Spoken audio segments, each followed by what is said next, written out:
Welcome to another edition of Game Time Decisions at cleveland.com. I'm Nathan Baird. He's Stephen Means. It's college football playoff semifinal Fiesta Bowl Game Time Decisions in front of a mountain, the Camelback Mountain, where we're staying here in Scottsdale, Arizona. And Ohio State and Clemson both trying to climb a mountain on Saturday in the Fiesta Bowl. Stephen, what is your game time decision? That was a really good segue. I know. I just had to point that out. My game time decision is going to be the line of scrimmage. Clemson is only allowed 13 sacks this entire season. That's tied for sixth in the country. Well, Ohio State has sacked the quarterback 51 times this season, which is tied for first in the country.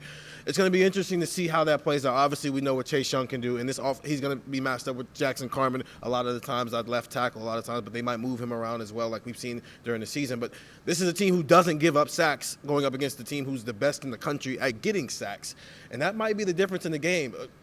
Their offensive line coach talked about we can't get in third and long situations, and for obvious reasons why. They have to stay on schedule on first and second down.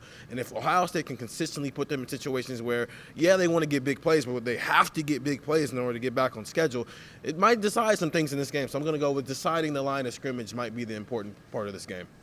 So technique up front will be important. I'm going to talk about technique on the secondary. We just talked to Kirk Herbstreit a little bit ago, ESPN analyst, former Ohio State quarterback, and he was talking about maybe the biggest matchup he wants to see in this game is something you've written about, the Clemson wide receivers versus Ohio State's defensive backs. Clemson with two guys that are both 6'4" on the edge, and Ohio State's DBs don't have that kind of size. It's going to come down to what kind of technique those guys can play. We've talked all season long about how good those guys are. Jeff Okudah, Damon Arnett, Sean Wade in the slot. Maybe not necessarily get matched up with those big guys, but possibly on a couple occasions he will. And it's not just about talent. We sometimes, I think, take for granted how much talent there is in this program and how much talent they can put on the field. But I think it's going to come down to those guys being technically sound, being able to defend those guys, deny passes, avoid penalties, that sort of thing. So those are our game time decisions. Come to cleveland.com/OSU Saturday after the game. We'll have full coverage here from Arizona.